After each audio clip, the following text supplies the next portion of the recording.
everybody, this is Heather from Sister Wigs, and I figured I should make another journal entry because I'm having surgery tomorrow. So today is thankfully the last day of my preoperative liquid diet. It's been sort of brutal, and if I look tired and sort of run down, it's because I've been operating off of like 600 calories of fluid a day, which is hard. It's not fun. I've lost like 10 pounds. You can kind of see it like here-ish, but still got a lot to go, which I'm hoping the surgery will definitely help with. By the way, I'm wearing Isla by Tony Beverly in dark auburn. I kept it. It's a nice little fun little casual wig to wear. Anyhow,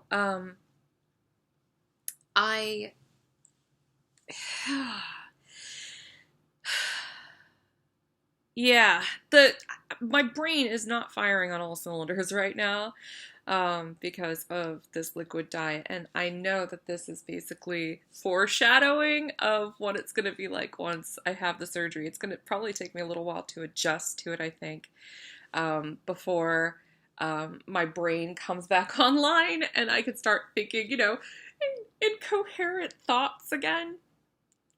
I feel like everything's a little bit less organized up here than it normally is, which it doesn't have any bearing on how the business is going to operate, just because I've got staff and I'm on medical leave at the moment.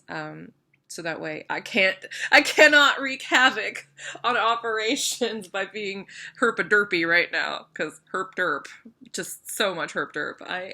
I'm very easily disoriented. Oh my gosh, and for the preoperative diet, the first,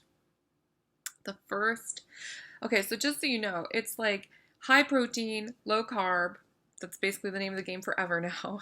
And the calorie content has to be very low, because the whole point of the preoperative diet is to shrink your liver down, because I guess there's a really direct relationship between the size of your liver and how big you are in general.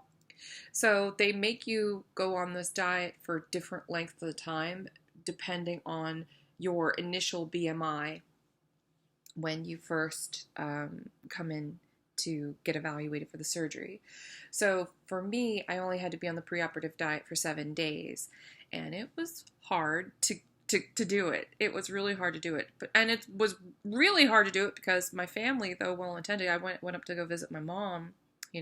She wanted to see me before I went down to Mexico to get surgery, because yes, I'm having this done in Mexico with Dr. Alvarez at Endobariatric, who has a very long-standing YouTube series. He's very educational. He kind of does what I do, but with, gastric sleeve surgery videos. And we have very similar view counts, by the way. But anyway, he's very personable, and I thought that, he would be a really great choice. But my mom, of course, was nervous, so I went up there to go visit her for a little bit in Ohio. And, because people who, don't diet regularly and have not had to do anything this extreme before, because this is not my first rodeo. This is not my first diet. I've been on lots and lots and lots of diets. And so, if someone were doing something like this around me, I think I'd be a little bit more sensitive to it. But, family members who don't diet regularly, don't know how to diet regularly, they don't know how hard it is to, say, live off of 600 calories of pure fluid every day for a week. And sometimes longer. Some people have to do this for like a month or more before they can have the surgery. So, they were making lots of food. Like my stepdad, he made like a huge pan of stuffed peppers. And I mean, by huge, I mean it could have fed like an entire family reunion full of people. Like they made enough to freeze the extras. So the whole house just smelled fantastic. And of course, here I am, like I felt like a puppy at the foot of the kitchen table, just staring up longingly, like, please drop something. Like, like that because I wanted the food so badly and have to keep drinking that green tea and and that Crystal Light. So, yeah. Anyhow, so that's basically how this has been going. I'm happy to have the surgery tomorrow. I will try to continue to make videos so that way you can see the whole process, even if I look awful and even if it's really rough. I think that, oftentimes in our society we're all very results oriented. And in business, that's definitely true. We're very results oriented. We don't really pay too much attention to the process. But I think in this case, it might be really helpful for people to see not just the results, but what it took for me to get there. Because let's say you have PCOS, which is the whole mission of my channel and the mission of my store is to help women who have PCOS. Well, the one thing that really helps with, fertility issues and the prediabetes and all that stuff that comes along with the PCOS is to lose weight, to get down to kind of a normal weight.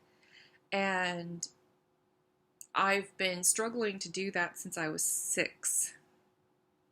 And it's not happened. I mean, I've had this gut, this I think it's called a pannus or something like that. But like the gut that hangs over, I've had that since I was 7. So I've never had like a flat stomach before. I've always had, the bat wings in my arms that go jiggle, jiggle. Like it's so unfortunate because you look at my pictures from school and I'm like, I mean, it's always been there as far as I can remember. And, so I've tried so many diets. I've tried so many things and I can stick to them for a really long time. It's just the weight just comes back on. They actually did a study on this, and I don't know if you actually have heard of this, but they did a study of Biggest Loser contestants.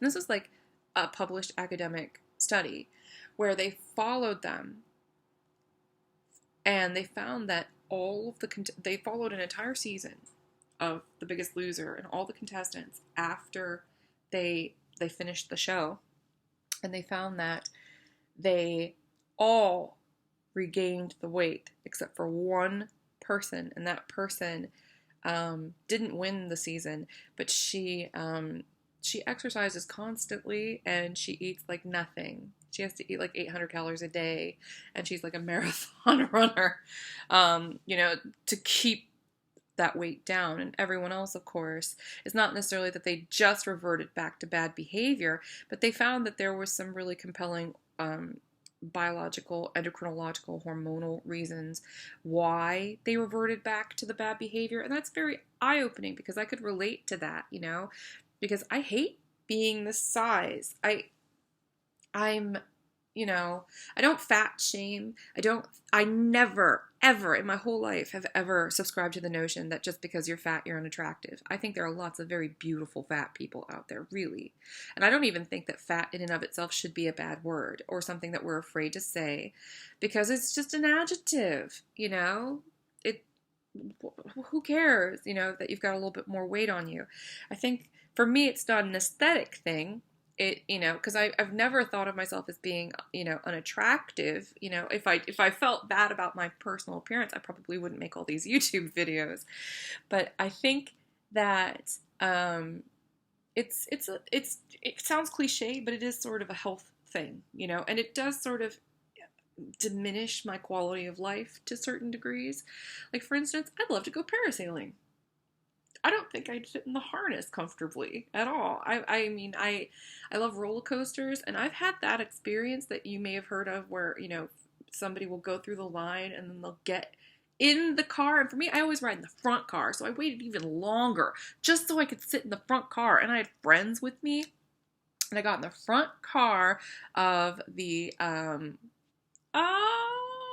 Millennial Force or whatever it's called at Cedar Point. I got in the front car. I was super psyched. I talked my friend Spencer into getting in the front car with me. The lap band did not go down on me. Like, I tried to get it down, and it was actually a belt, and I could not get the belt all the way around because it's got like bucket seats, and my butt was just kind of like it was muffin topping on on these bucket seats, if you know what I mean, and it was just mortifying. Luckily the ride conductor, I think he'd seen this a few times, and he was very polite, and we joked, and as he ushered me off the ride, because they had to get me off really quickly so they could let it go. And my friend Spencer was totally psyched about it, by the way, because then he didn't have to ride in the front car. And because he was scared, and he walked off when I walked off. But I want to ride that ride. I have never ridden that ride. I had a really catastrophic rafting accident. That's true. In 2010, I had a really awful experience at a water park. And I was ejected from a raft ride. I landed on my face. I ended up with a gigantic, I was very misshapen facially for a little while, because in fact, just this spring I had some reconstructive surgery done to repair some of that scar tissue. So if it seems like I've had a lot of medical stuff done this year, yeah, I have. But I had an accident where I had a concussion and a torn retina and contusions, and it was just bad. And that was because the raft was overweight. It wasn't just my fault, though. There were 3 other people on the ride, and I think that the ride conductor just did not think twice about overloading the raft with overweight people. So, my weight contributed to the problem, but it wasn't the sole cause of it. The fact that we were all overweight on the ride caused the problem, and we were all ejected from the raft. It's just I landed first, and then everybody else landed on me. But it has a direct impact on my quality of life. Every time I get on an airplane, I have to go hug myself, basically, so that way my arms and I have crossed my legs as tight as I can, because I don't want my thighs to I don't feel like I'm cuddling with the person in the seat next to me, unless it's somebody I want to cuddle with, but unless it's Nigel or my mom or something, I don't necessarily want to feel like I'm accidentally hugging the person next to me, just because I can't contain my body parts in these little seats. And I even get the Comfort Plus seating. It doesn't matter, is the name of the game. That's not comfortable for a 5-hour, 7-hour, whatever have you flight. That's awful to have to sit like that. So I could go on and on, but it impedes my quality of life. It makes me feel sluggish and run down, and my hips and my ankles are constantly sore.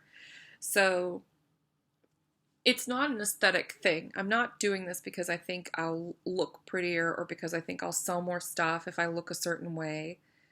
I think my motivations here are pretty straightforward. It's basically, I don't want to become diabetic. And, in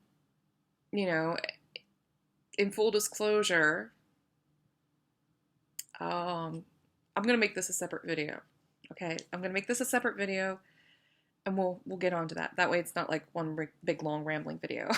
Okay, so I'll tell you about my aunt in the next video. Okay, hold on.